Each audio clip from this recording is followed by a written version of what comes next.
धन्य धन्य यह भारत माता, धन्य यहाँ के ऋषि मुनि संता, धन्य धन्य श्री गंगा यमुना, धन्य सरस्वती तीरथ करणा, धन्य धन्य धन्य धन्य धन्य धन्य।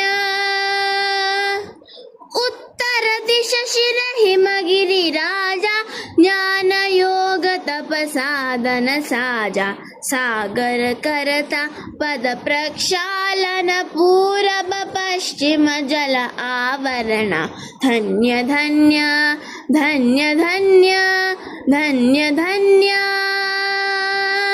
भाषा विविध विचार तो एक ही, जन अनेक मन भाव तो एक ही, विश्व में विजय देश हो भारत, शांति समृद्धि सदा सुख मेरत, धन्य धन्य धन्य धन्य धन्य धन्य।